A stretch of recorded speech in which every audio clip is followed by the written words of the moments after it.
Final frontier. Space may be the final frontier, but it's made in a Hollywood basement.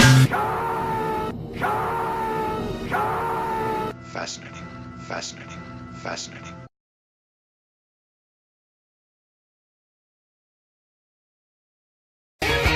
Don't be fooled by the radio, the TV or the magazines.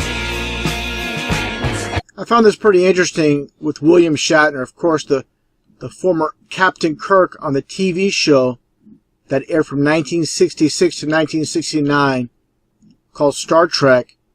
He's pushing the idea that science fiction and science are one and the same.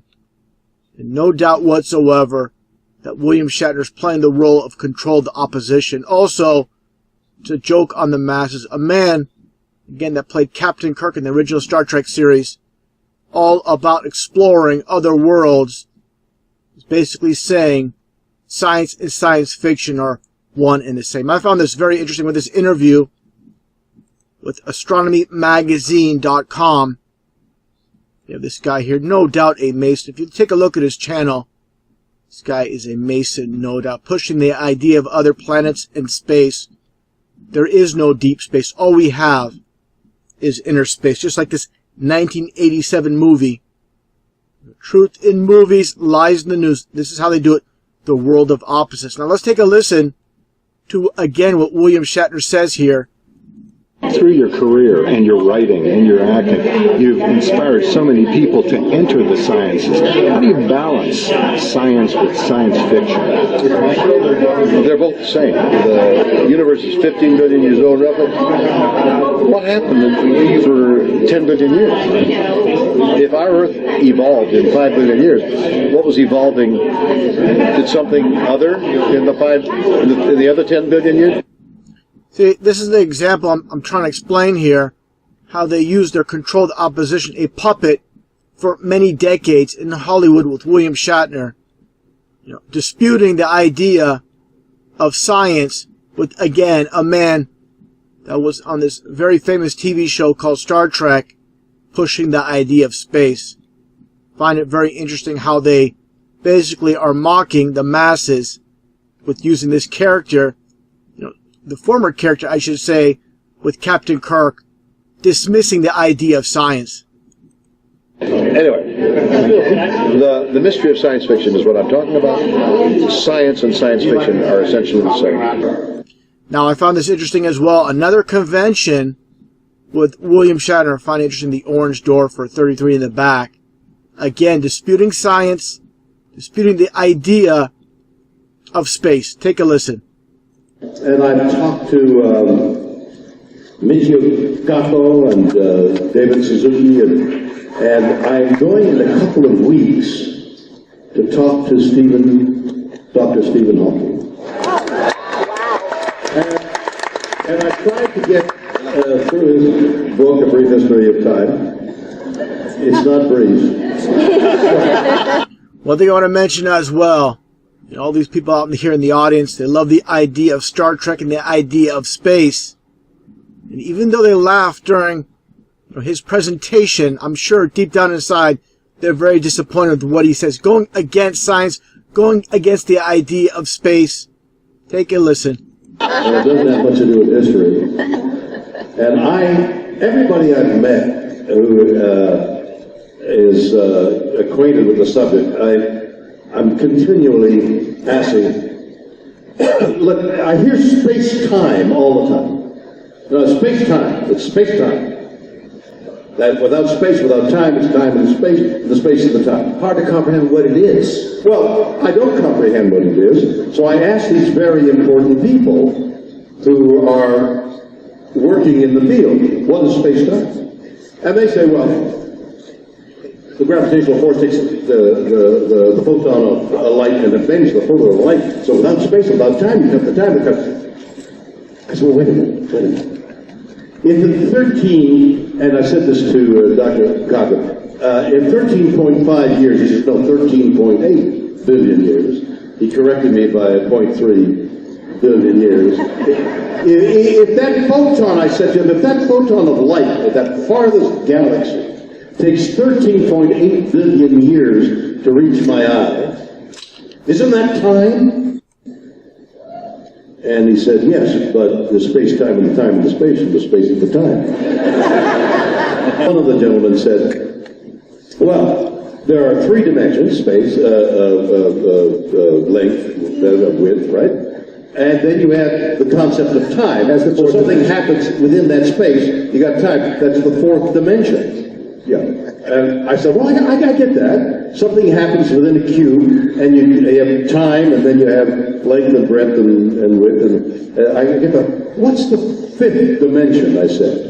That's a fantastic band. A fantastic band. That was my first thing. So I said, just give me another, because he said there's 11, then he said there's 17, and then I heard lately there's 26 other spaces. Dimensions. Multiverses. No, wait a minute. So I said, well, just give me one other dimension. I don't care about 16 or 17 or 26. What is the fifth dimension? What is it? Give me another dimension. And the answer is, we can't conceive of that. Yeah, no. Right. So that doesn't mean it doesn't exist. Well, it doesn't mean it does exist. You know, so I mean, so I said to Dr. Cochran, he said, it's in the, because he's working on string theory. You know about string theory. Yeah, and I find that amusing too. But we're not talking about the stuff you wrap a package about. It's vibration of some kind in a string. Okay? So I said, he said, it's like music. I said, well, I understand an orchestra with vibrating instruments. I got that. What do you play? What's your instrument? What do you do? When you get up in the morning, doctor, what do you do? And he says, it's all in my head. I think. I said, well, how do you prove what you're thinking exists? Because it's all theory. He said, well, I've got this very elegant numbers equation, yeah. Very E, divided the 7 to 4. It's all in his head. How do you prove a black hole? How do you know those gravitational waves proved the collision of two black holes? Somehow, eventually, they are able to observe phenomena. No, they can't observe. See exactly what's taking place here. Again, I can't say it enough, stress it enough. He's going against everything what people in the audience were hoping he would say. He wouldn't say. You know, they were hoping he would say, oh yes, you know, there's millions upon millions of other planets throughout this vast universe and all these other lives, and he's basically questioning everything. And these people here are, I'm sure, are dumbfounded by what William Shatner is saying. There's some polite laughter, you know, to support William Shatner, their, you know, so-called, you know, idol or hero from the Star Trek series. But again, these people, they're just playing games. It's all about mind games, what he's doing here. It's too far away. It's too theoretical. How do we know what they're saying is true? You know what it really is? It's all science fiction. So does that make you a skeptic? Again, all the polite laughter. They don't want to hear it. Deep down inside, they're like, wow, can't believe he's saying this stuff. No, well, science fiction says, this is a story that I'm making up. And there's this thing called wormholes. And that's a science fiction concept. Although these scientists say there are wormholes. How do you know? And again, just more mockery. Take a look at this, with this footage from NASA's official YouTube channel. Basically, he's saying supposedly NASA's doing amazing things, but at the same time, he's taking jabs at science once again. This is a complete joke, but again, I find this pretty humorous, how they're using William Shatner to take cheap shots at science. Take a listen. What NASA is doing with science, that is, when you look at it, is the equal of science fiction. How are you going to make a parachute that's going to stop a vehicle, it pops out and it's going to stop it? It's not a miracle. Showing all this garbage animation. That's all they give us. Nothing but CGI, nothing but fakery. There's not one real image of the ball Earth, but people are so animate and so convinced that we live on a spinning ball, and there's absolutely zero proof. You go to NASA's official website, and they don't even deny that all their images of the supposed blue marble are nothing more than composites. How much line do you need? What should the material be? How do you slow it down before the... And then you got to send a signal, and is it 7 or 9 minutes later, the signal... I mean, it's science fiction. Shadows that cross in front of a star that suggest there's a planet. He just said it right there. He's saying a shadow through a telescope suggesting it's a planet. Give me a break. And it's a big enough planet to be the size of the M1 of the Earth. Is it possible that life exists on that planet that's only a shadow in a telescope? Those are the imaginative things that NASA are looking at. That's every bit as passionately imaginative as science fiction. There you go. And I found this very interesting. For those that know, of course, with the Star Trek ship Enterprise, and of course, NASA named their space shuttle after a fictional Enterprise spaceship. NASA's nothing more than fiction. That's what it all comes down to. Here's a look at the whole entire crew from the Enterprise, from this fictional show with this fictional space shuttle, which is nothing more than an airplane. I've demonstrated that many times. You could look at my other videos, and I demonstrate how space shuttles are nothing more than airplanes. Never been in space, period.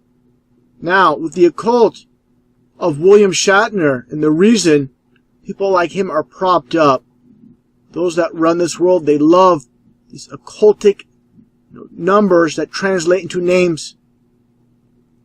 With William Shatner, first of all, before I get into the number of William Shatner, just take a look at his birth date. You have March 22nd. Of course, March being the third month of the year, you get your 322, which is all about skull and bones. Okay? Now let's take a look here as well when it comes to the name William Shatner, when it comes to numerology. Chaldean numerology, William Shatner is 44. The duality number, all about destruction as well. Now, with those previous clips I showed with William Shatner basically mocking his fans, those that believe in the idea of space, this is nothing new. Going back in time with this clip from SNL, he's mocking his fans once again. Take a listen. Get a life, will you, people?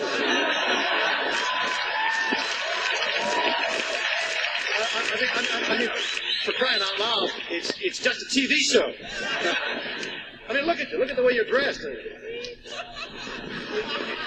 You've turned an enjoyable little job that I did as a lark for a few years into a colossal waste of time. So you see there's nothing new under the sun as form of mockery with William Shatner. Nothing new under the sun when it comes to him at all. Now let's take a look here. You can show they're all working together. I mentioned many times Jesse Ventura, nothing but a shill. He went from professional wrestler to actor to governor.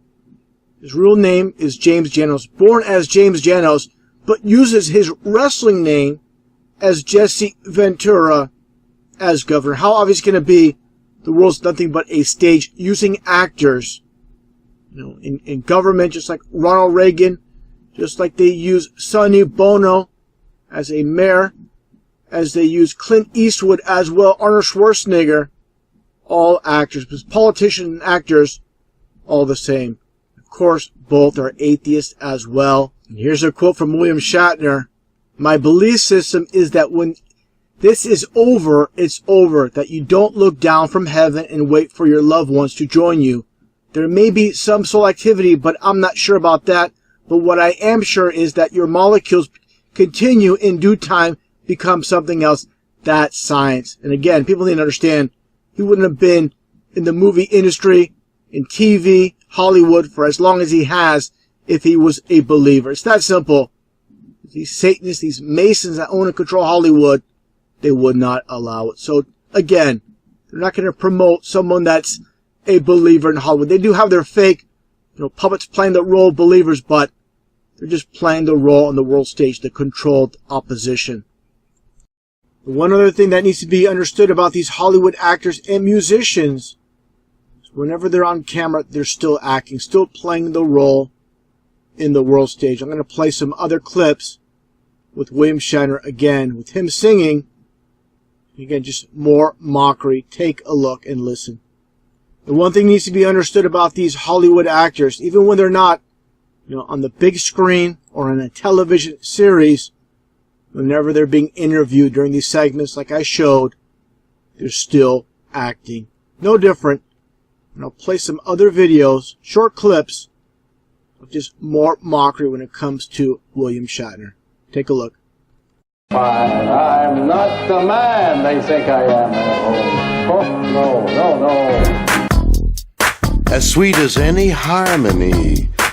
Oh, she blinded me with science. She blinded me with science. Blinded me with science.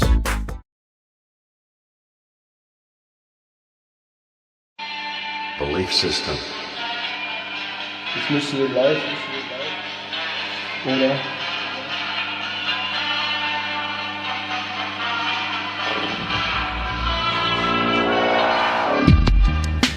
Zeit 14:45, 17:10, 20 Uhr. Donnerstag, Freitag und Samstag auch 22:45 und Sonntag. Ignorance is preferable to error.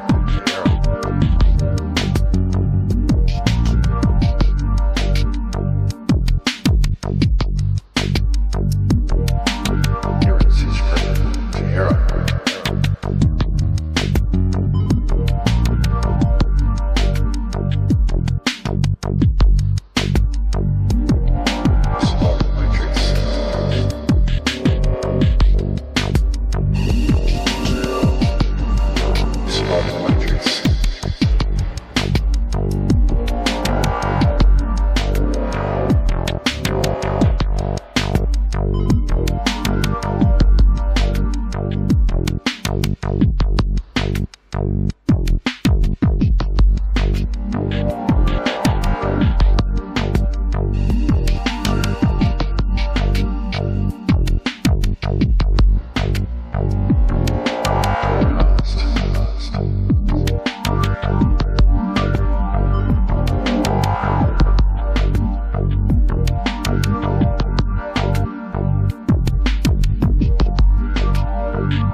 Attempting to find a path to freedom.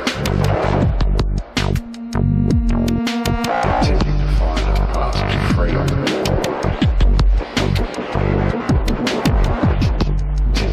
Attempting to fast. To freedom, to freedom. Attempting to find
belief system.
We are living in a computer-programmed reality, and the only clue we have to it is when some variable is changed and some alteration in our reality occurs. It is easy for me to imagine that everything in our lives is just the creation of some other entity for their entertainment. It is easy for me to think that. Well, maybe we're in a simulation right now. Yeah.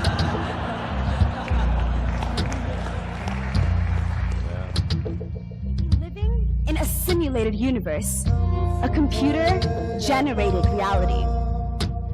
There's a further possibility that if you have a simulated civilization, that simulated civilization might, inside the simulation, develop the technology to run its own simulations.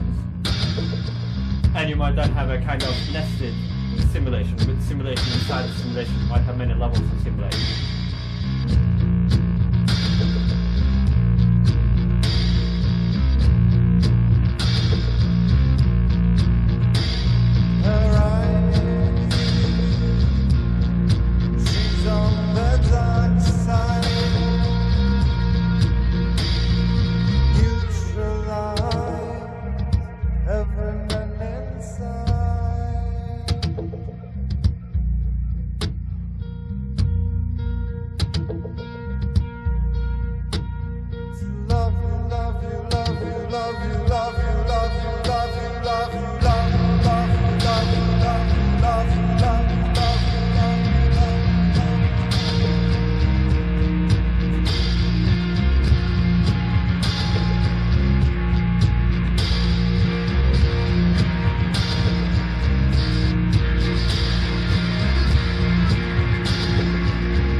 kind of crazy that the first Matrix movie came out almost 18 years ago now.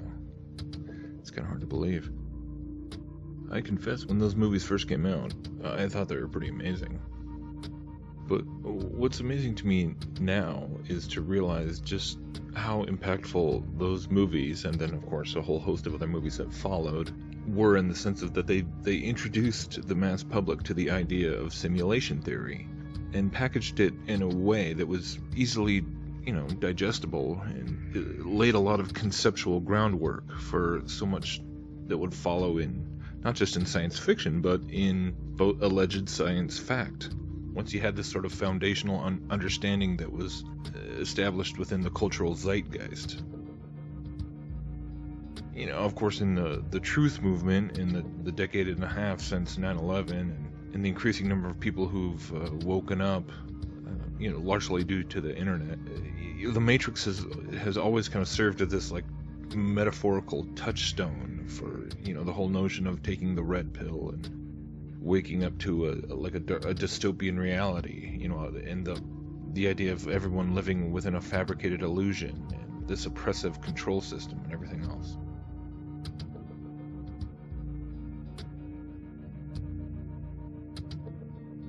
But now, as more and more of us are increasingly questioning the claims of mainstream scientism with all these other things like evolution and Copernican cosmology and NASA's alleged accomplishments, and gravitational theory and relativity, and etc., etc. The more interesting it has really become to me to now step back and just start recognizing how heavily the leading figures of quote-unquote real science are really pushing the concept of simulation theory and preaching that this concept of programmable reality is what all of our research and knowledge in the fields of quantum physics and string theory and so on are all pointing us towards. I mean, they really aren't even being coy about it at this point. They're just literally coming out and saying point blank that we do live in the Matrix. You find computer code writ in the fabric of the cosmos. And so those movies by the Wachowskis, and then many others now, they've absolutely become a key teaching tool for these PhD prophets of what we should probably just start referring to as the quantum religion.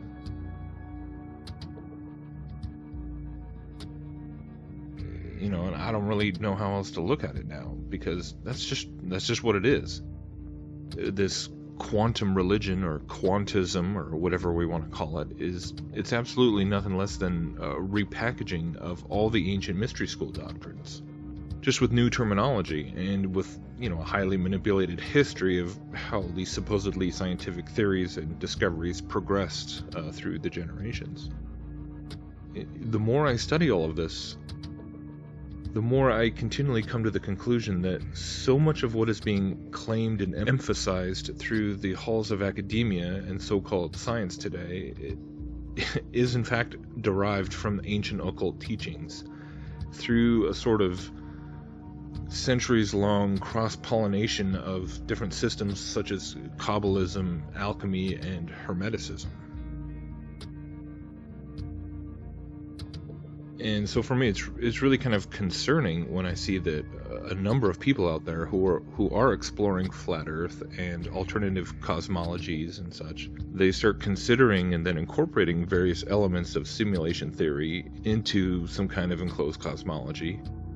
Most of the times it seems because they get caught up, wanting to figure out the map and the model and all the specifics, and then, of course, they start running into all the same questions and complications with things like the stars or the southern flights, or maybe they get into the whole Pac-Man model idea, and find that compelling with the flat globe, or whatever else. And so basically what is so ironic is that effectively what they end up doing is rejecting the Masonic Luciferian lies about the globe and space and all of that. But then they just turn around and embrace a different layer of lies from the same Masonic Luciferian source.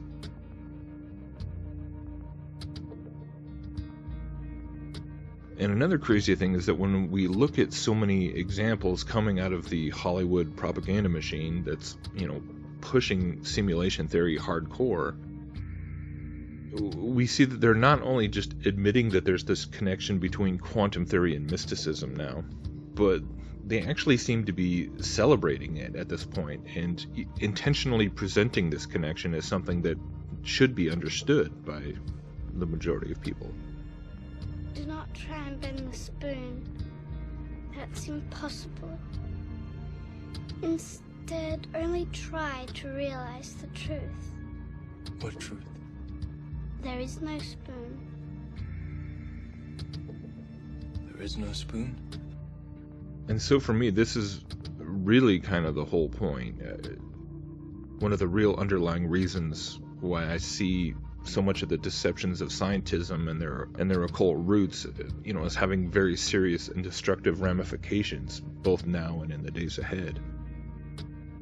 Because ultimately, the whole point of believing that you live in a matrix, that we live in this programmable quantum reality, has to do with the logical assumption that follows, which says that if we live in a matrix, we can eventually advance in our understanding of the universe to the point where we could learn how to start programming it for ourselves, right? To rewrite the code as we see fit.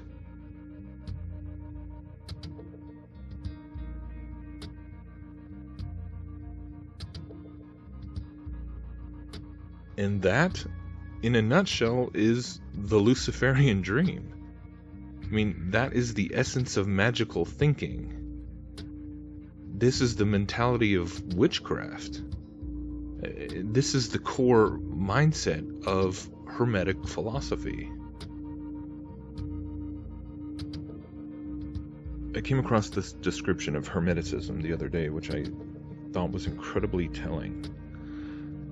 It says, although there is a link between celestial and terrestrial realms in Hermeticism, the as above, so below maxim, there is the central idea of progress of knowledge and advancement in learning. In the Hermetic tradition, nature is investigated through observation, experimentation, and illumination.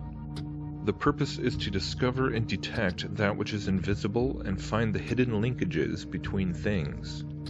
The magical tradition within Hermeticism endeavors to discover the influence of one thing over another, to understand phenomena and how to manipulate them. And that right there is what the entire cult of scientism is ultimately preaching. That through our advancement in technology and understanding of the laws of the universe, through our evolution as a species, we can eventually become all-knowing, all-powerful, and become immortal. So these concepts of metaphysical mastery and psychic power, which we see constantly being portrayed and glamorized in movies and TV and video games, through whether it's science fiction or fantasy or superheroes or so much more, these are all absolutely representations of the very thing that the book of Revelation prophesied about long ago. And they are descriptions of the attributes of a coming one world leader, a false Messiah, the Antichrist. The Bible tells us that the whole world will marvel and say, "Who is like the beast? Who can make war with him?" And the vast majority of mankind at that time will take his mark and give their eternal allegiance to him, because they believe that he's mastered the secrets of the universe.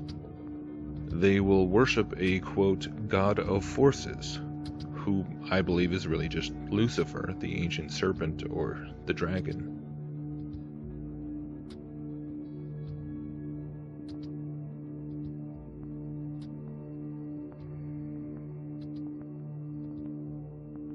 My friends, we are today engulfed by the lies of this Antichrist spirit.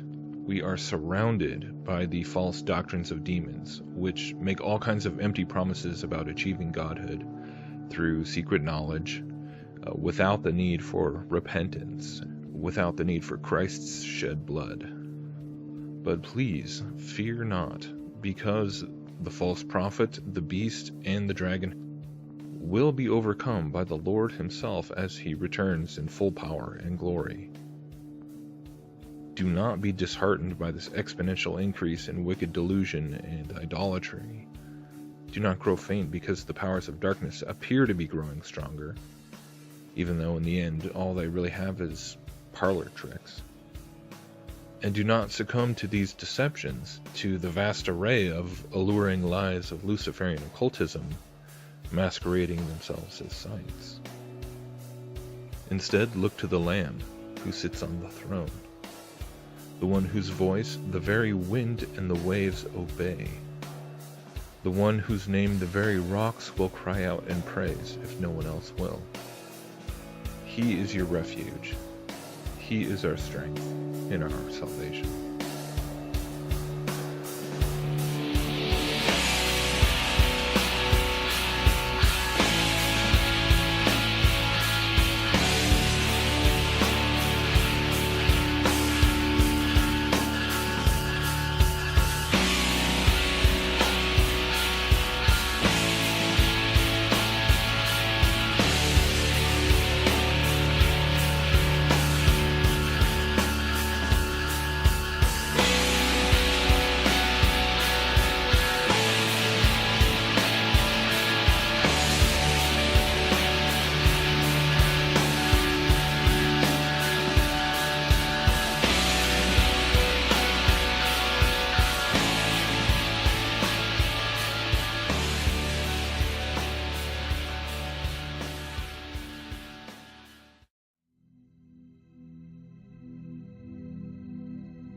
Sometimes the devil is in the details, as they say.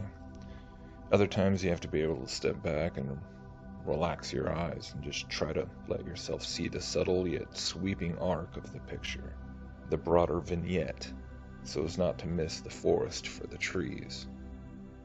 I found myself doing both in the course of pondering this topic of atomism, and its larger, perhaps far underappreciated role in the development of what more and more of us are regarding as the modern religion of scientism.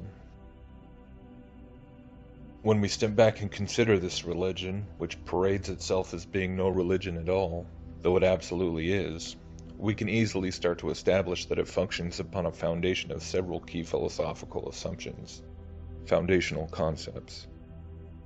Two of these concepts which have received a great deal more attention are the scientific assumptions of heliocentrism and evolution.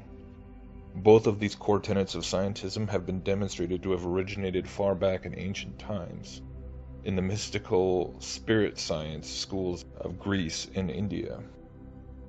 From a deeper biblical understanding, however, we know that these two ancient cultural centers were not separate, isolated centers of occult knowledge, but actually two branches of an even older source of Hermetic philosophy and mysticism, that is, Babylon itself.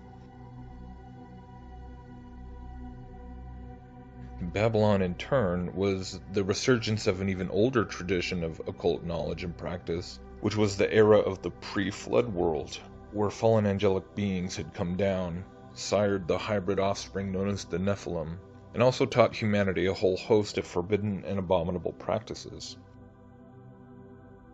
And so with that perspective in mind, I've found it increasingly curious to realize that as we've been daring to question this monolithic edifice of scientism, and the many underlying theoretical constructs on which it has been built upon, this thread of atomism is one that, coincidentally enough, just like heliocentric and evolutionary cosmology, weaves its way back from our modern atomic age, back through the Industrial Revolution, through the so-called Enlightenment and the Middle Ages, to those same centers of Hermetic mysticism and pagan philosophy.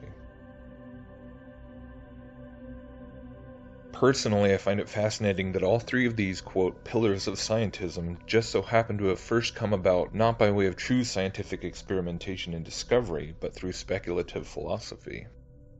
Is it really any wonder that theoretical physics holds such a monopoly over scientific, quote, advancement in our modern day and age, when we step back and realize that it was all ultimately founded upon theoretical physics from the outset?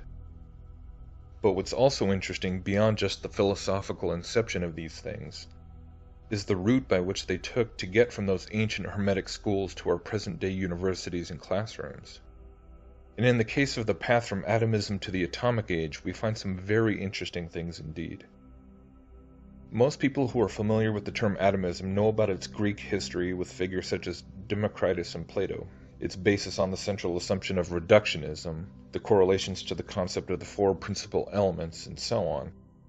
But as is the case with many arenas of Greek philosophy, oftentimes the mystical and esoteric significance of those concepts gets lost, and which of course I'd argue that's probably no accident. But when we look to the counterpart sources of ancient atomism in India, the mystical ramifications of these ideas is far less opaque. An excerpt from the Bhagavata Purana reads, "The material manifestation's ultimate particle, which is indivisible and not formed into a body, is called the atom, Parama Anu. It exists always as an indivisible identity, even after the dissolution of all forms. The material body is but a combination of such atoms, but it is misunderstood by the common man. Atoms are the ultimate state of the manifest universe. When they stay in their own forms without forming different bodies, they are called unlimited oneness. There are certainly different bodies and physical forms, but the atoms themselves form the complete manifestation." So clearly, reductionism, that is, the idea that everything in existence is reducible to some sort of primary element or elements, represented by the various forms and conceptions of atomism, is another product of the mystery schools. It is an ancient occult teaching. It is something that for whatever reason the fallen spiritual deceivers of humanity have worked hard to inject into our thinking about the world around us. But why?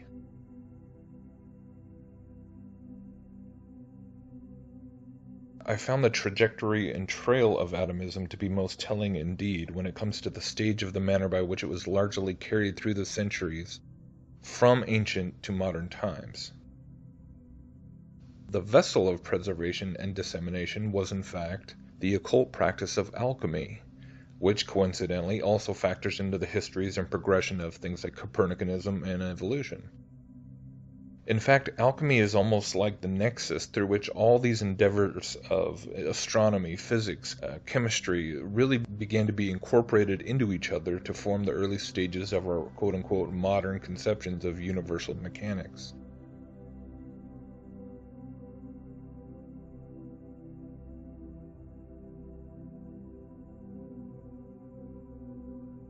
Alchemy was actually transferred from ancient Greece and India to medieval Europe largely by way of the Islamic alchemists who translated many of the volumes of Greek manuscripts and preserved and expounded upon them. In the 8th century, Jabir ibn Hayyan, which was later Latinized into Geber, introduced a more methodical approach to alchemy with controlled experimentation in the laboratory. This experimental approach to alchemy and reductionism was later spread throughout Europe by way of a document called the Pseudo-Geber, because it claimed Geber as the ultimate source, yet its true author is unsubstantiated.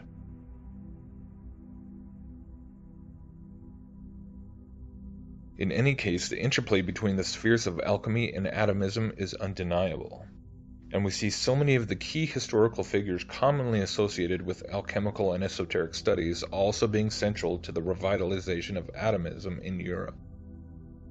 Figures as notable as Francis Bacon, Galileo, René Descartes, Pierre Gassendi.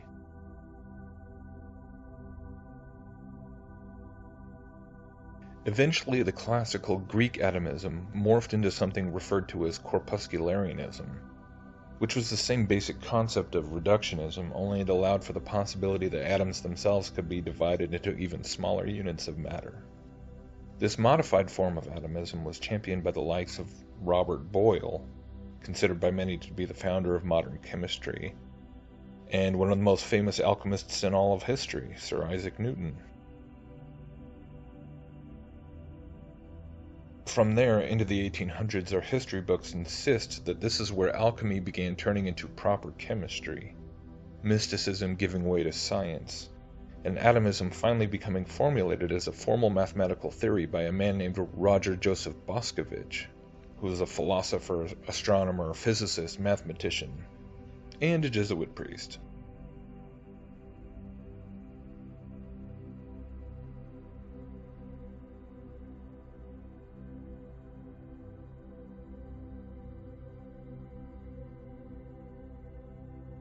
Into the 19th and 20th century, atomism eventually became formal modern atomic theory, bringing us all the way into the present day full of string theory and dark matter and large hadron colliders. The atom has long been split with fearsome destructive power or energy-producing possibility. The existence of this minutely vast quantum reality has been undeniably proven. Or has it?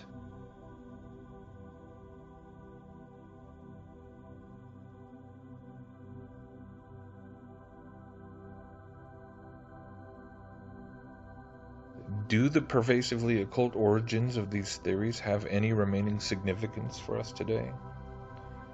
Is there some still yet undisclosed spiritual agenda behind all these supposedly innocuous and coincidental connections?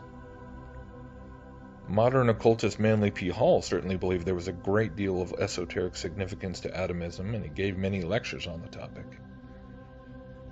Today we increasingly hear theoretical physicists and other materialistic scientists talking about an uncanny amount of similarity between the things modern quantum physics is claiming to discover and the sorts of things found in Kabbalism and other ancient forms of Hermeticism.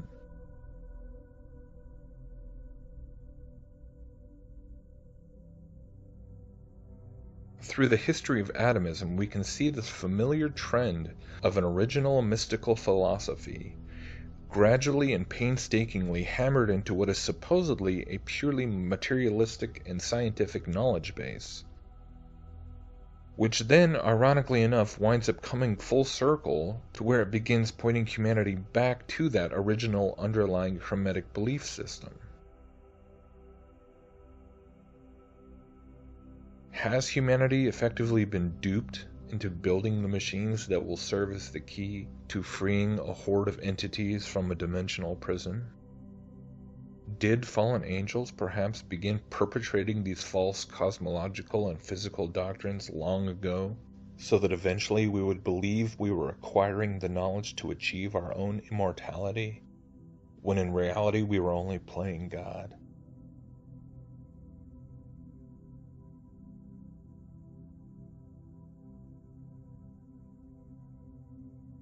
And even today, there is still this process of discovery going on. What we can clearly see in terms of the teachings in the Kabbalah, in the Zohar, is that there is no such thing as death.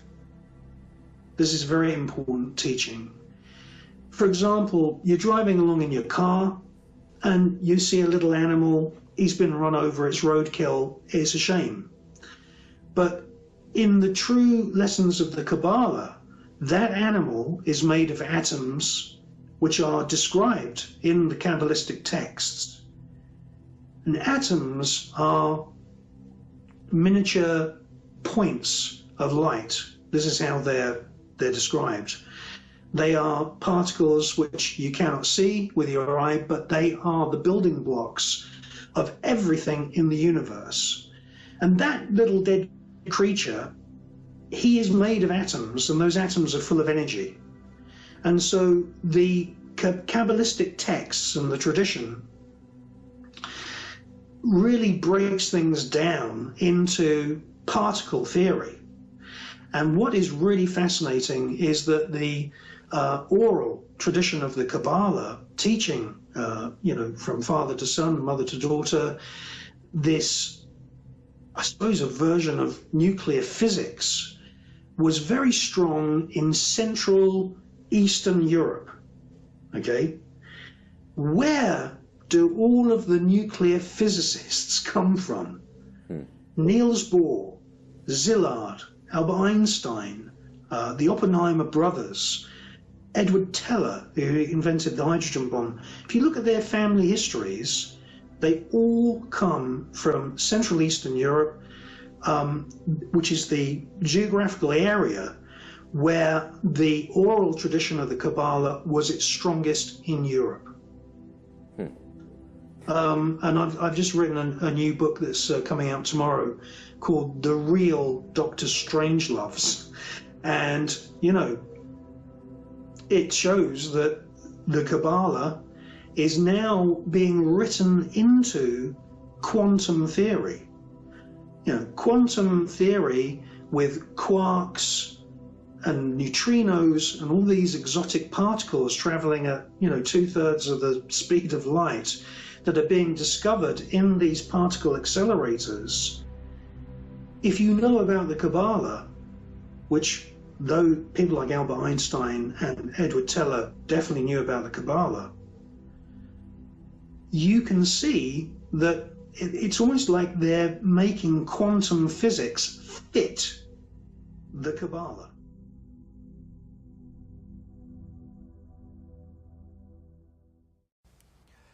In ancient times, they called Kabbalah mysticism.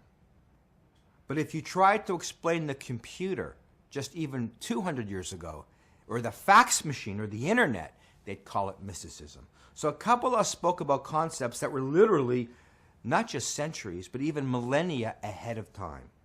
So for example, the Zohar, 2,000 years ago, which is 1,500 years before Columbus, the Zohar spoke about a round earth. To quote, "The whole world rolls around like a ball, so that some people are above and some are below."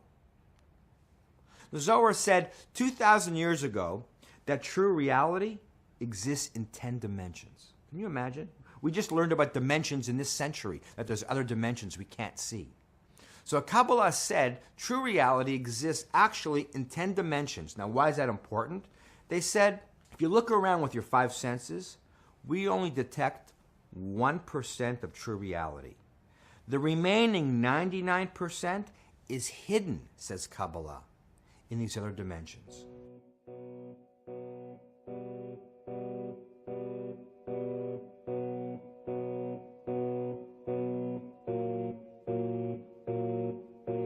Please, could you stay a while to share my grief?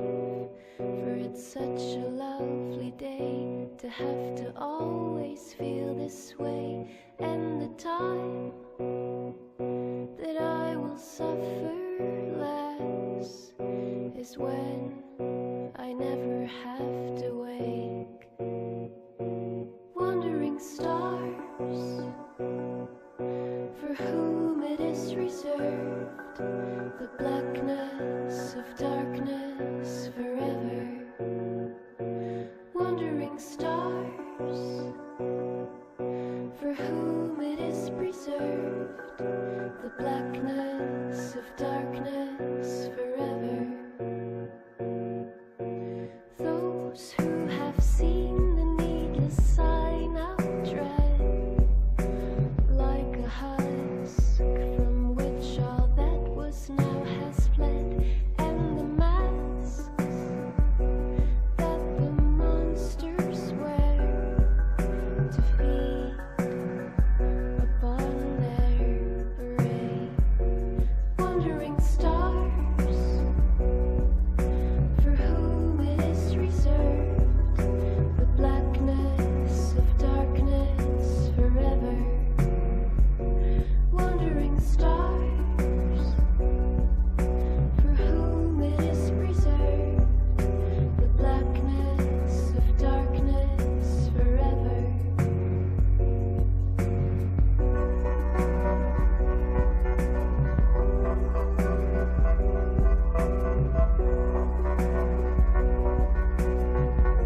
That song is a version of Wandering Star by Portishead, back from the 90s. It's a great song, but it's actually quoting from the book of Jude, as I'm sure some of you recognize.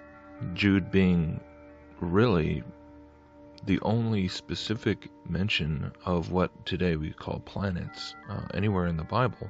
I believe there is one other reference in the Old Testament which certain translations render planet, but honestly it's a lot more ambiguous as to whether that's a correct translation or not. But in Jude, Wandering Star is undeniably, referring to, that's what all the ancient peoples called the planets. And the context of that verse is extremely interesting, because of course in verse 13 of Jude chapter 1, he's talking about ungodly men who've rejected authority and followed the way of Cain, and he makes a number of poetic descriptions, one of which is they are wandering stars for whom the blackest darkness has been reserved forever. So he's making an external reference, directly linking the wandering stars with judgment.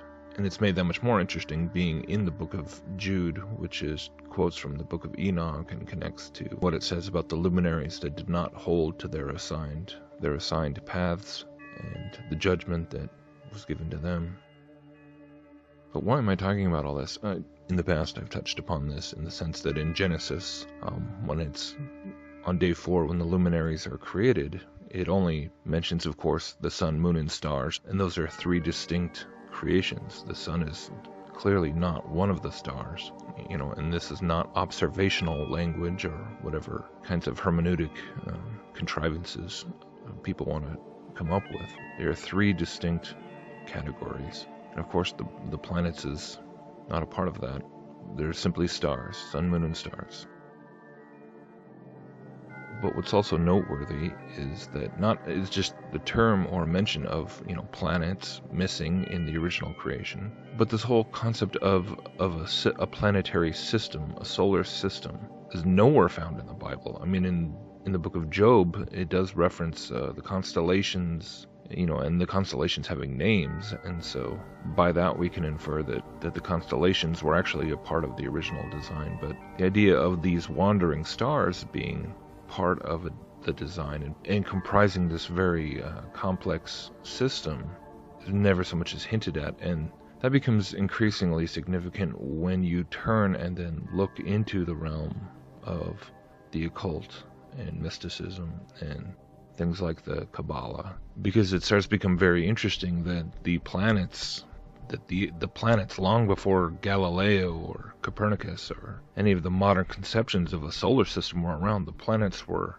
centuries before any of that came about, were regarded as being part of a system. And like that guy, I think his name is Billy Phillips, he's a Kabbalist teacher, he says that there are 10 dimensions, and so when you start to explore how the Kabbalistic tree of life is essentially one of the things it's supposedly representing is these 10 spheres, and these 10, they correspond to the planets, and they're also dimensions, and they correspond to chakras in the body supposedly, and on, and it's also this system of gods. It is the pantheon of gods which appear in every pagan mythology, every pagan pantheon in some form or another, and there's and there's endless variations depending on the Chinese system or the Babylonian system or the Egyptian system or the Norse mythologies, the Aztec and the Maya, all these slightly different deities, slightly different, but they all incorporate the planets. And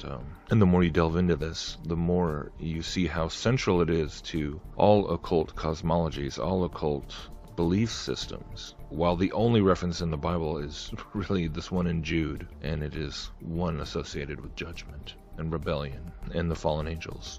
And I've actually been listening to a number of lectures given by Manly P. Hall, the famed occultist. He talks a lot about the solar system and the planetary bodies, and the ancient connection to the ancient gods and Kabbalah and everything. He knew all the different. Manly P. Hall was, in many ways, was the original progenitor of astrotheology in the 20th century, combining Gnosticism and all the different occult traditions and shamanic traditions, and Basically what Manly P. Hall explains is that according to the ancients, and by ancients he means, the ancient pagan mystery schools, understanding the planets, the pantheon, as a system, the significance is that it very much does function like a ladder. The universe was not strange. It was near. It was not terrible. It was tremendous, but not fear-inspiring. It was vast, but this very vastness challenged man to grow, rather than to surround him with fear. And so enlightened peoples began to reach out in friendliness to the stars. They did not populate the firmament with evil beings, but with great good powers. And they sensed these good powers as forever protective and paternal. They sensed these powers as contributing continuously to the well-being of every creature that existed. And by the time Egyptian civilization had arisen, we see this universe in which we live strangely charted, mysteriously organized into planes and levels and spheres and departments. There were worlds within worlds, wheels within wheels, as in the story of Ezekiel's vision. Man saw the universe as a vast structure of evolving life and saw himself moving through this structure. According to any form of Luciferianism, there's no such thing as sin. There's no such thing as a rebellion against God. It was simply some kind of a choice that was made back in the distant past to go on this journey of discovery, this journey of enlightenment. And so man left his original abode in the stars, living with the gods, and came down to the mortal existence that we now have. And he came down through these planetary levels, these dimensions, these spheres. And so the ultimate goal is to eventually ascend back up through them and go back to where we came from, to return to the stars. And this is what is so interesting once you really start to kind of look at just materialistic Copernican cosmology and what it says, how in so many ways it does seem to be actually preserving these old pagan mythological concepts in a materialistic form in some way or another, in the sense of, we're all star stuff, we came from the stars, there's a materialistic embodiment of that. And then conversely, by going back up through the stars, by spreading out and conquering the solar system, you can even think of the planets as being these like stepping stones, these stages of, exploring the cosmos. And it is pretty uncanny how it still mirrors so much of the underlying concepts. And the more I really think about this, the more it makes sense in the way that that's really all that Satan cares about in the end, is the embedded teaching within this false belief system versus that false belief system. He doesn't really care whether someone is deceived by atheism or materialism, scientific materialism, or if they're, full-blown occultic mysticism, or whatever combination between. It's all, the net effect is the same. And that's why it's pretty amazing the more you study about Copernican cosmology, where you can see these parallels and how, with all the changes, it's still, there's nothing new under the sun. I think about the analogy of, it doesn't matter, like Satan doesn't care if you prefer Harry Potter, or if you prefer Star Wars. Either way, it's the same witchcraft, it's the same Gnostic worldview being preached. He doesn't care whether you like wands or you like lightsabers. It's all the same. It makes no difference in the end. And again, going back to the quote at the beginning, when he's quoting from the Zohar was written in the 13th century, talking about Earth, the Earth rolls, and there's people on top of it and people on the bottom of it. The Bible never says anything like that. Yet in the Zohar, which when you really boil it down, it's either a total forgery, or what I would say is almost certainly it's a demonically inspired book. It's an occult book. It's a doctrine of demons. So we see the origins of all these concepts coming from the mystery schools, coming from mysticism, coming from the occult. And it's continuing to preach the same message of ascension, of returning to the stars, of becoming like gods. That's what transhumanism is. It's the same old Luciferian message. And it's all a lie. The Bible does not teach anything resembling a planetary system, a planetary map. That's what this tree of life is. It's basically the idea. And it makes sense when the original design for the creation, the original purpose of the stars that seem to be administrated by the angelic beings, was to serve as to mark the times and seasons. That's what it says. So it was a calendar, and it was a map. That was the original intention behind the luminaries. And of course, the way Satan takes everything and perverts it and spins it and twists it into a Luciferian message, of course, that's what the luminaries have been turned into, this map towards apotheosis, a map for... That's what this tree of the Kabbalistic tree of life is it's like a diagram outlining how to navigate your way through the planetary spheres, through these dimensions of reality, turning it into a map through Satanism, which is just a labyrinth of lies and dead ends and, leading you to hell.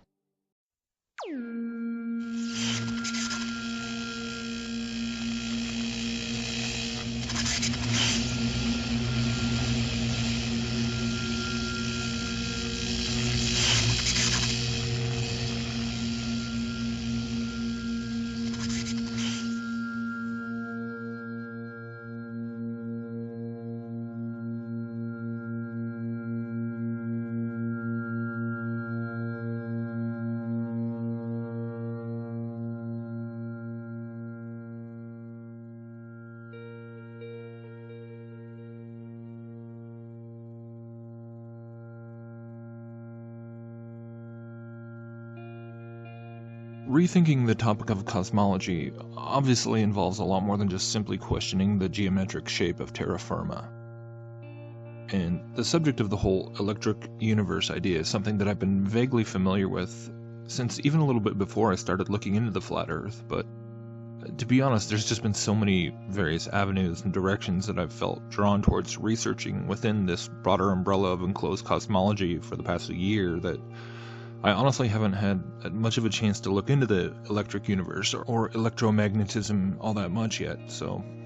But then in the last couple of weeks, for whatever reason, I sat down and listened to almost a 3-hour presentation by Eric Dollard talking about the history of Tesla and electroengineering, and I was really just blown away. Link will be in the description below, and shout out to the channel Immune to BS for putting that up. I think I learned probably more about Tesla in that couple of hours than my whole entire life up to that point. So please note that I'm not at all making any kind of blanket endorsements here about Dollard. I don't know enough about the guy to even think about such a thing, so, but I will say that I find his material and his stories fascinating. And even if a fraction of what he says is true, well, the implications of that are really pretty remarkable. There's just so much mind-bending stuff in there that it's really hard to summarize it all, and even though I confess I probably don't comprehend most of the technical aspects of it, even so, as I listened, I was really struck by how so much of what he was describing in terms of Birkeland currents and lines of force, and just essentially electricity itself being something which somehow functions in an interdimensional capacity. After a while, it's hard not to see the parallels between all these things that he's discussing with the entire subject of the spiritual realms and hyperdimensional cosmology. Especially when he got to the part where he mentions how Tesla supposedly discovered free energy by basically figuring out the specific electromagnetic frequency of the Earth itself. It was amazing. And then he mentions the toroid, and boom, my mind just almost explodes. And so that suddenly made me start thinking about the video made by my buddy D13 Watchman called The Greatest Secret in History Revealed, in which he's talking about the torus as somehow being a way of seeing the various Earth and cosmological models all working together somehow. And so once I started thinking about the torus or the toroid in terms of an enclosed electromagnetic cosmology, whereby electricity and magnetism and plasma and the ether are far less understood by mainstream science than commonly assumed, and almost certainly far more interwoven with the higher spiritual and dimensional aspects of enclosed cosmology, well, it's like things started to really click in a pretty insane way. Because when you overlay this concept of the toroidal electromagnetic field over, whatever flat Earth map rather than a globe, it's pretty amazing how quickly you start to see the similarities and possible connections to all sorts of other concepts out there relating to enclosed cosmology and ideas on how the heavens or luminaries might work, or the question of there being some kind of mountain in the center, like Mount Meru or Olympus or whatever. It also ties into this concept of the cosmic pillar, with a celestial wheel connected at the top of it, and it, totally starts to mirror a lot of ancient depictions of the enclosed world, with there being some kind of dimensional conduit connecting the various realms. It's this idea of the world tree, which does start to tie into the occult concept of the tree of life. But it's this axis mundi concept.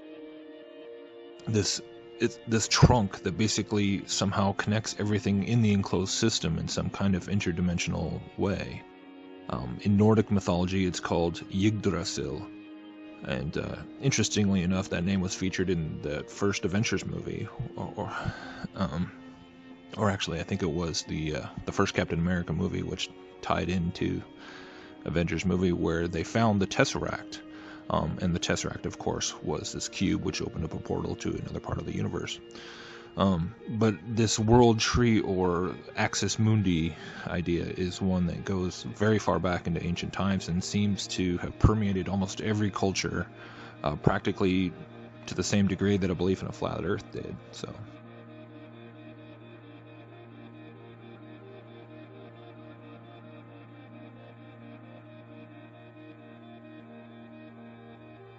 Now, my overall aim is really not to try and dive into every tiny detail and figure out all the, the quote, real mechanics of the cosmos and such, because honestly, I believe that sort of mindset is itself basically the bait that is used by the Fallen One to draw folks into chasing secret knowledge and get pulled deeper into Luciferian ideology of humanism and so on. So I'm way more interested in trying to take a step back and look at all these pieces in a very broad sense and seeing how they all fit together, because it's amazing how they really do, and how much the interplay of the concepts of like electricity and energy, or dimensions and spirituality, or frequencies and vibrations, positive, negative, and so on and so forth. All these terms and concepts and themes, they, interestingly enough, they permeate both the realm of Tesla's, quote, fringe scientific discoveries and the realm of New Age mysticism and spirituality.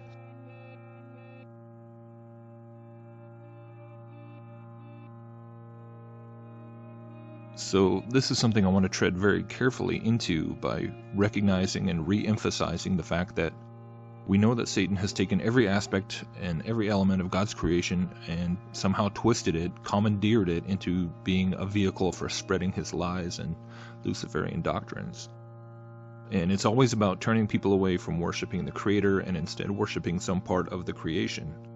And so, for instance, we can look at something like the very fascinating topic of cymatics and the experiments which many of us are already probably familiar with, involving the use of various sonic frequencies on a plate covered with sand or salt, and the grains arrange themselves into different complex patterns based on the frequency. And this is no magic trick or work of sorcery, but it's absolutely an incredible demonstration of how indeed this interplay of frequencies and matter and energy and geometry, they're a very real element of the created world somehow. But then, of course, the New Age mystic and the occultist will be all too ready to point to that, something like that, as an example of the reality of things like sacred geometry and how it all goes back to the flower of life and the existence of higher spiritual dimensions and consciousnesses and everything else. So we have to walk a rather fine line here sometimes with this kind of research, because we're constantly having to work to exercise discernment between acknowledging the various pieces which are simply part of God's amazing creation and perhaps been obscured by materialistic Darwinian, Einsteinian physics and pseudoscience and such, and which pieces are then satanic spin-offs of these hidden realities, but then have been twisted into various occult mythologies and esoteric symbolism and everything. I mean, if you do a quick YouTube or Google search on the torus or the toroid, you will very quickly begin to see that the torus itself is employed heavily as a central New Age icon and concept. You could almost say that it serves as a sort of encapsulation of the basics of New Age theology. They'll talk about how the torus is found in many natural forms within nature, very similar to something like the Fibonacci sequence and spiral. And of course how even in the globe model, the electromagnetic field is said to be toroidal in shape. But then it goes way further into it being sort of a way of visualizing how energy is supposed to simultaneously flow inward and outward during meditation. And the torus is actually used even as a visual aid in meditation, sort of like a type of mandala. And it's also used in a very generic sense to represent the whole idea of the ebb and flow of energy, the cyclical in and out, how everything is connected, and how the all is one and the one is all. And this is just the whole idea of monism or oneism and so forth. But throughout all this kind of intense research on electromagnetism and toroidal energy, for whatever reason, I keep thinking back to the verse in Ephesians 2, where Satan is called the ruler of this world and the, quote, prince of the power of the air.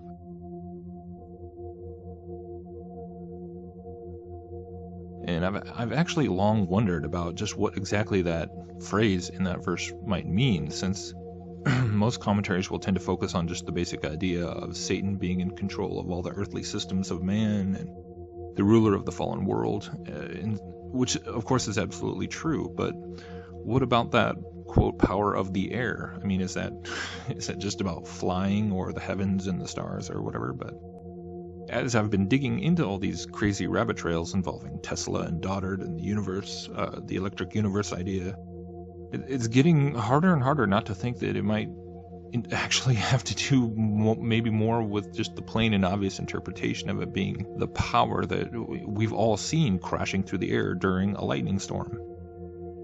Now, when you contemplate this idea in conjunction with a lot of the pagan mythologies, which feature a god of thunder such as Thor, or of course the Greek god Zeus with his thunderbolts and everything, to me it would seem to fit together in a lot of ways, since those quote gods are really in the end nothing more than just different archetypes for Lucifer anyhow. And speaking of archetypes, you have the whole Prometheus myth and this idea of stealing the fire of heaven and giving it to man as a gift and everything. And like I said, there's so many avenues to explore and dots to be connected that it's pretty incredible. And so the bottom line for me is that it's the creator who made all of these forces, all of these dimensions, all these systems which somehow work together. But Satan, as a fallen angelic being, was privy to all kinds of knowledge about the creation that we humans were not. And so whatever the physics and or metaphysics of the enclosed world system might actually be, Satan has actually known a whole lot about it since before humanity was even in the garden. And personally, I believe that things like this electromagnetic universe concept might really make sense as a vehicle through which he's working to bring science and spirituality together under one banner, into one cohesive thing. It's into this era of spirit science that we're being primed to accept and embrace the coming Antichrist, and this miraculous power that he will seem to have. And he and his power will be embraced by all sides, by both the religious and the non-religious, by both the mystic and the materialist, by both the occultist and the scientist.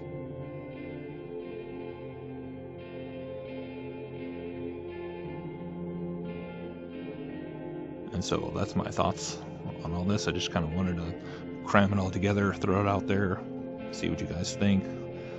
Really interested in your feedback and seeing what other kinds of directions this might take us. Thanks.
A geometric plane is possibly one of the simplest concepts to grasp. A flat surface extending outward in 2 dimensions. Everyone understands what a plane is, regardless of education or cultural setting. It's so intrinsic to our common human understanding that even Euclid in his geometric treatise on the elements has the plane essentially regarded as one of the common notions, a concept that is fundamentally accepted as being almost self-evident. You don't need to know calculus or advanced mathematical equations to calculate a plane. In fact, a plane can be geometrically described without using any equation at all, as simply being determined by 3 non-collinear points. So one thing I do find absolutely stunning about the survey of history in regards to the development of cosmological thought, from philosophical speculation onto scientific inquiry, as humanity allegedly crawled out from under the rock of ignorant belief in a flat and closed world, and eventually came to embrace the reality of the heliocentric expanding universe. No one ever bothered to debunk the plane itself. No one seems to have even tried to test it, in their fervor to show that indeed the Earth was rotating around the Sun and not fixed in the center of all things. No one seems to have been very concerned with proving the ball versus a plane by simply concentrating on the ground itself.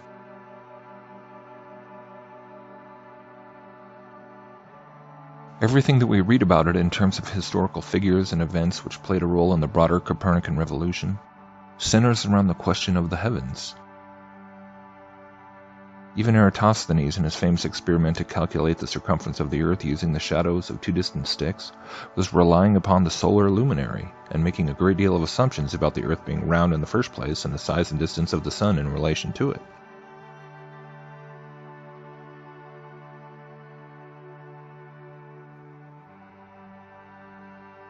And so it goes, on throughout the scientific progression we read about in all our official history books, from Ptolemy to Copernicus, Kepler, Newton, Galileo. The primary focus of inquiry being decidedly on that which is above. The quest always being to comprehend and calculate the motions of the sun, moon, and stars, to unlock the mysteries of those wandering stars and their retrograde motions, later called planets, and to devise mathematical laws by which everything overhead must be agreed to obey. And this effort to master all the mysteries of the heavens, to plot trajectories and orbits and gravitational dependencies, this anthology of theorized mathematical conquest, is what is unanimously assumed to confirm the rotundity of the Earth itself. And so the simple issue of testing and either confirming or disproving the plane itself was simply skipped over. Perhaps we could excuse this oversight on the grounds that for much of human history they obviously did not have the luxury of the same technological means to investigate this question as we do today. It would be admittedly difficult to use genuine scientific experimentation to measure curvature, or lack thereof, using things like mile-long measuring lines pulled tightly.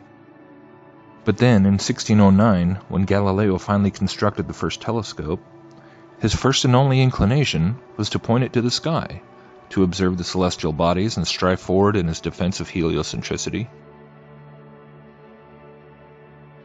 For the next several decades, he would keep his increasingly powerful telescopes aimed at the heavens. Never once did this man, so esteemed as a martyr for scientific truth, ever bother to tip his eyepiece laterally and use his newfound powers of magnification in order to try and observe in a more precise scientific manner the distances at which the assumed curvature of the Earth would make visibility impossible.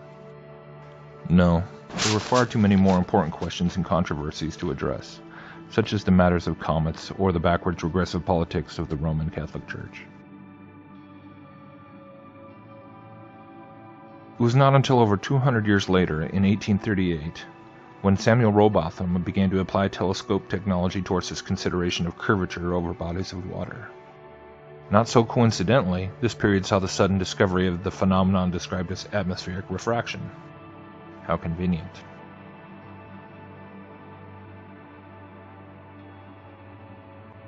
The only alleged proofs of curvature on the ground level, which passed down through the several centuries of supposed scientific enlightenment, were unfounded wives' tales, such as the notion that the hulls of ships disappeared over the horizon first.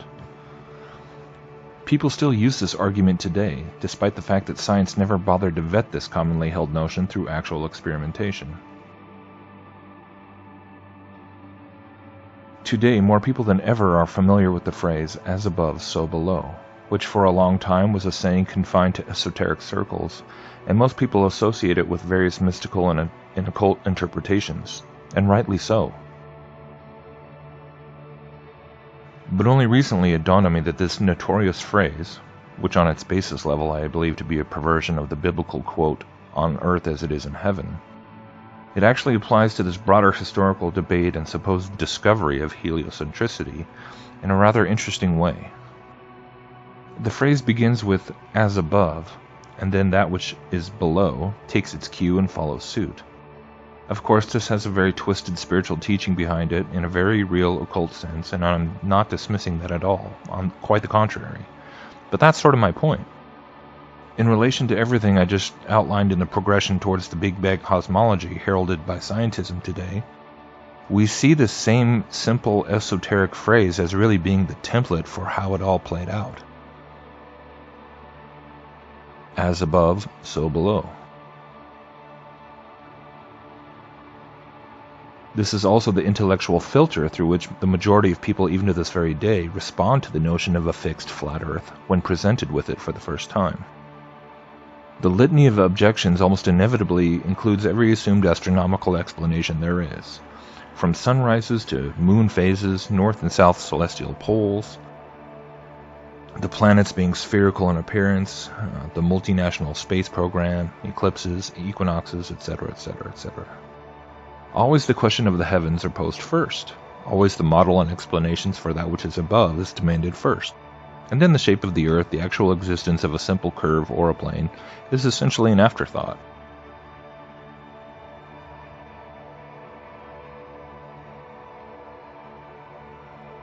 But this is why the topic continues to push on, to grow, to captivate more and more people. Despite all the petty disagreements and drama amongst flat Earth researchers, despite all the lingering questions about models and maps, it continues on, because after hundreds and hundreds of years of being distracted by trying to explain everything above, people are finally stopping and daring to first question the nature of that which is below, the simple matter of the ground beneath our feet.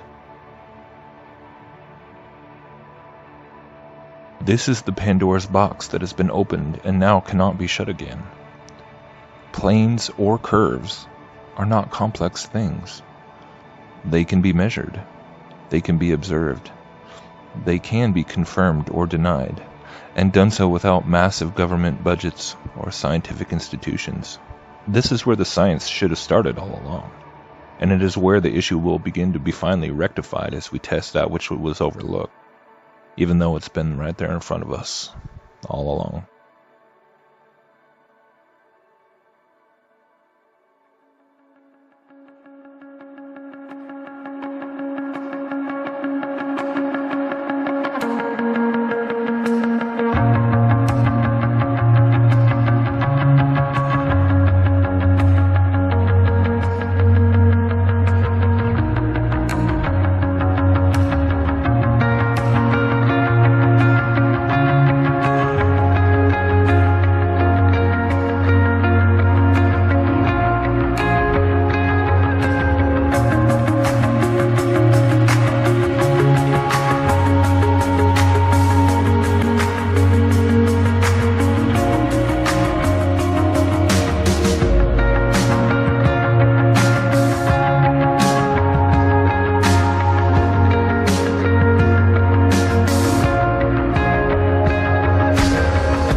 As men tied to the earth, we dream of visiting the stars.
as strange of an experience as it is to come to the realization that the Earth is actually not what we've been told, and that what we see in the skies above us is not what we've been told, and eventually coming to that realization that, in short, we're dealing with things that are in the realm of the supernatural and the metaphysical. But what's almost just as strange is realizing that in many ways this has kind of been right in front of our faces the whole time, represented in so much of the various science fiction programming having to do with outer space and space travel and so on. And this is something that just continues to unfold now that my eyes are open to it. I see it almost all the time. And there's all sorts of various ways that you see the metaphysical aspects of, represented in space travel and in science fiction, kind of manifesting themselves. Always having to do with technology. Of course, technology being that which bridges humanity from our current state to sort of a new level of human evolution, a new level of human capability, and so on. But even just on a more archetypal level, I suppose we'd have to call it. Just recently I was looking at this little clip of the astronaut tethered to his spacecraft, and suddenly it reminded me of the idea of the astral traveler, the person doing astral projection, where they're tied by this silver cord to their body. And that again was a connection that I hadn't thought of before, but it's kind of amazing when you actually start to really look into the issue of astral projection, which is an occult practice that is increasingly common. And I mean, you can look up videos on YouTube on how to do astral projection, and the visuals you're looking at right now are actually part of an instructional video it's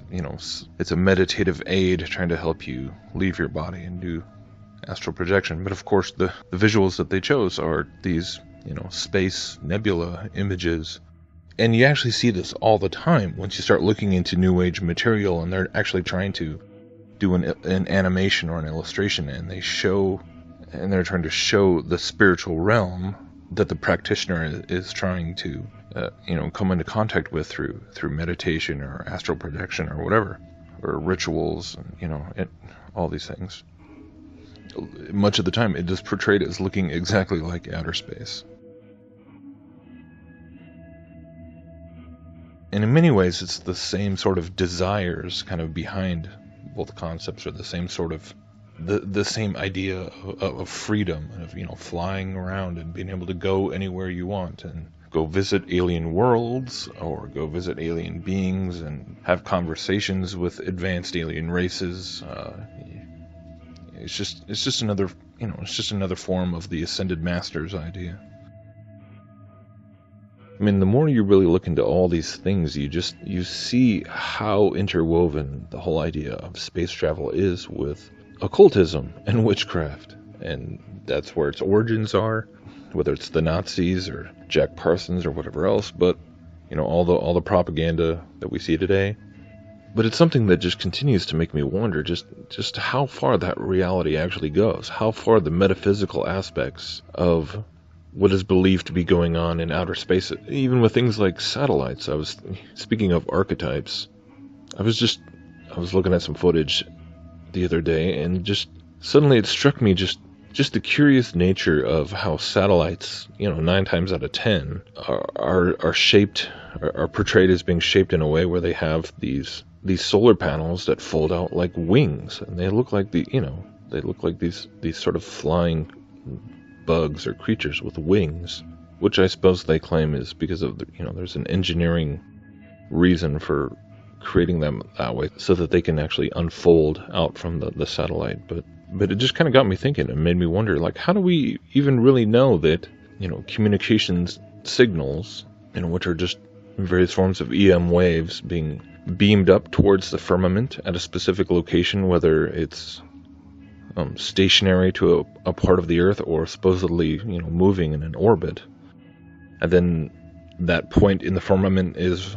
sending EM waves back down that can be interpreted through, machines, technology. How do we know that that is not actually engaging with something with the spiritual realm as well? I mean, if indeed the electromagnetic elements of creation are indeed something that is an integral part of those higher spiritual dimensions, of the luminaries and how they however it is that they work, these metaphysical aspects that interact with the physical, this bridge, it has very much to do with electromagnetism, and things like Richie from Boston's, recent thoughts on these occult sigils and the connections in the similarities to electrical circuits. I found that fascinating, and we keep coming back to these things again and again. And so, who knows all this really going on? But one way or another, we know that all this technology is ultimately designed to bring people into deeper bondage with the demonic, promising enlightenment, promising apotheosis, promising to bring us to that next evolutionary step, and on and on. But it's a trap. That is the trap. People who wake up to certain elements of the New World Order, we'll talk at length about all the ways that the controllers trap us, and through the banking system and the media and all these things, and those are all absolutely true. But all too often they are just completely oblivious to the realities of the spiritual realm, and that there are rebellious spiritual entities who have rebelled against the Creator, and the whole deception is theirs. That there is a real being who the Bible calls Satan, and he is the mastermind behind all of this. All of it. Evolution and space, and the heliocentric model, and all of these panopticon technologies and everything. This is his false system. And if you believe in the Luciferian lies that fuel it, it doesn't matter how much of the symptomatic things that you're trying to overturn, because you've still swallowed the core lie. The core lie of man being God, man becoming God, man re-actualizing his own divinity, whatever. There's 18 different ways to kind of describe the same essential thing. The idolatry of ourselves. That's what it's all built around. And I just wish so many of these people who get sucked into the New Age, and they get sucked into all this rhetoric about how the Bible and religion, which they lump together, is the control mechanism of the elite, but they're blind to how the New Age spiritual message is just being pumped out of all these Illuminati controlled sources, like constantly.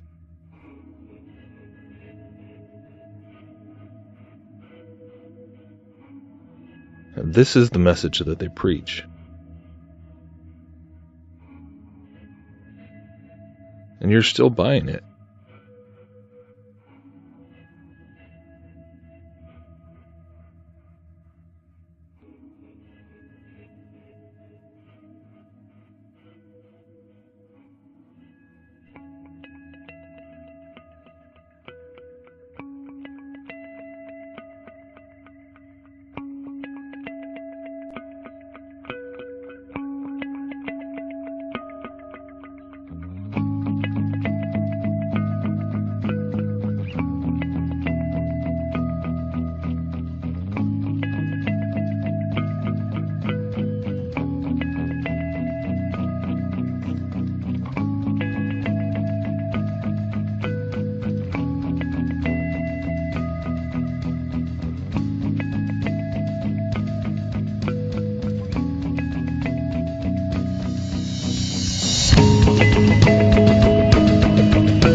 First photo of the whole Earth taken by a human.